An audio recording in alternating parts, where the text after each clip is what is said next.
سلام خدمت همه. انشالله که جور و صحتمند باشین. خوش آمدین به MS Med Learn با ملیحه صدیقی.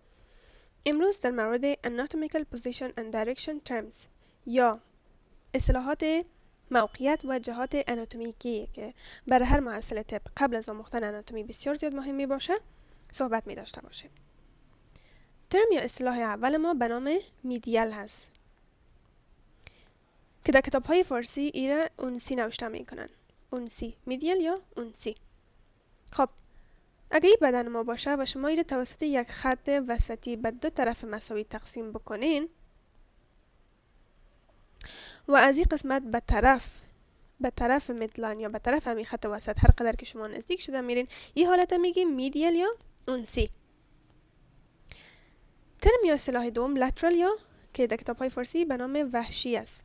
لترال یا وحشی. باز هم همون چیز، اگه از این همین خط شما دور شده برین، همین خط وسط شما دور شده برین، ایره میگیم لترال یا وحشی. مثلا یک مدلاین یا خط وسطی هست. اگه شما بینی را با چشم در نظر بگیرید، چشم به این مدلاین نزدیکتر میه یا بینی به این مدلاین نزدیکتر است. خیلی ما میگیم بینی نسبت به چشم میدیال یا اونسی تر است. و مثال برای لترال باز هم یک مدلاین است یا خط وسطی. اگه گوش ها را در نظر بگیریم، ببینید گوش ها از این خط دورتر هستند. خیلی میگیم گوش ها لترال یا وحشی تر هستند. اصطلاح دیگه سوپریور یا کرانیال هست که در کتاب های فارسی ایره به نام علوی نوشته میکنن. سوپریور یا کرانیال یا علوی به معنای بالایی معنا میده، یعنی یک چیزی که در بالا باشه. مثالش مثلا سر علوی یا در بالای بدن ما قرار داره، یا میگیم سر چی هست؟ سوپریور هست. اصطلاح دوم که برعکس سوپریور هست او اینفریور یا کاودل هست. اینفریور یا کاودل که تا کتاب های فارسی ایره به نام سفلی یاد میکنن. سفلی یا سفلا پایانی می باشه، چیزی که پایان باشه. هر قدر که پایین تر میین او اینفریور یا سفلا میشه. مثلا ما میتونیم بگوییم که معده نظر به قلب اینفریور هست، یا میگیم معده در اینفریور قلب است یا سفلی قلب است. اصطلاح دیگه anterior که به نام ventral هم یاد میشه که در کتاب های فارسی به نام قدامی یاد میشه. anterior ventral یا قدامی به معنای پیشروی هست، معنای پیشروی بدن می باشه. مثلا در این قسمت یک استخوان وجود داره که استخوان ما به نام استرنوم یاد میکنیم. اگه ما استرنوم نظر به قلب ببینیم یا هارت در بین قفس سینه قرار داره و این استرنوم در پیشروی قلب قرار داره، پس میگیم که استرنوم نظر به قلب قدامتر یا قدامی هست، یا میگیم در انتریور قلب قرار داره. انتریور. اصطلاح دیگه که برعکس قدامی هست پوستریور که به نام دورسل هم یاد میشه که در کتاب های فارسی را به نام خلف یاد میکنن یا خلفی، یعنی پشت سر، که در پشت سر باشه. مثالش باز هم نظر به قلب اگه مثال بدیم ستون فقراته، میگیم ستون فقرات نظر به قلب پوستریور یا خلفی هست. اصطلاح دیگه پروکسیمال هست. پروکسیمال به معنای نزدیک به بدن یا منشأ. نزدیک به بدن یا منشأ. دستل را هم میگم، بدن در مثال خوبتر توضیح میدم. دستل به معنای دور، برعکس پروکسیمال. این نزدیک به بدن یا منشأ بود، این دور از بدن یا از تنه و منشأ می باشه. مثلا شما اگر دست در نظر بگیرید که یک طرف علوی هست، یا میگیم که upper limb است، یا در آناتومی به نام upper limb یا طرف علوی یاد میکنن.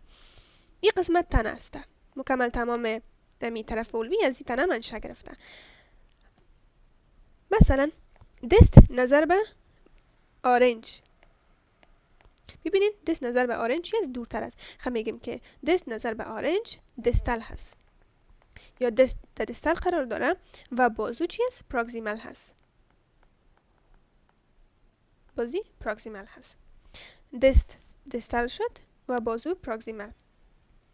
آرنج اگه نظر به بازو بگوییم آیا این پروکسیمال میشه یا دستال میشه؟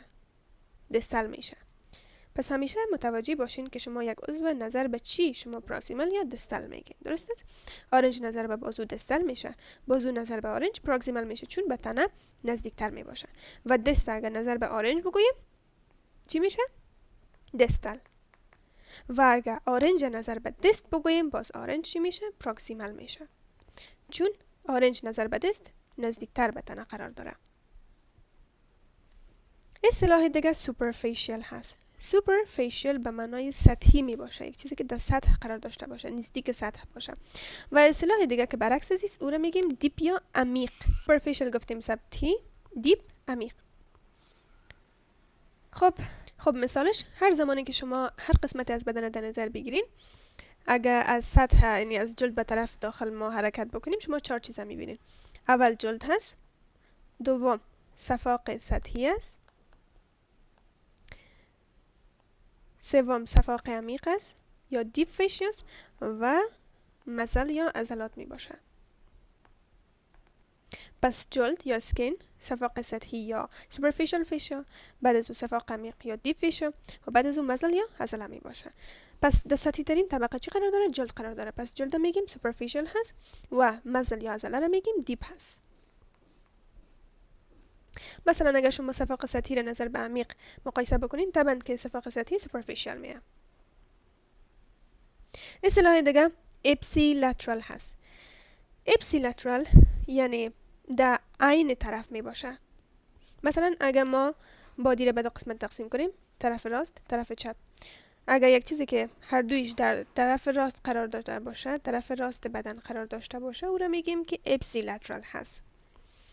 مخالف از این کانترالاترال هست، یعنی در 2 طرف مختلف، در 2 طرف متضاد یا متفاوت.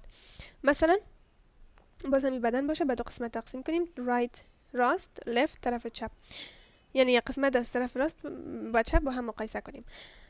ای چی بود؟ اپسیلاترال. و ای چی است؟ کانترالاترال. مثال اپسیلاترال که در یک طرف قرار داشته باشه، مثلا دست راست با پای راست، اینا چی هستن؟ اپسیلاترال هستن. کانترالاترال مثلا دست راست با دست چپ، کانترالاترال در 2 طرف متضاد قرار داره و کانترالاترال هست. سنترال یعنی مرکزی، یعنی چیزی که در وسط قرار داشته باشه یا در مرکز باشه.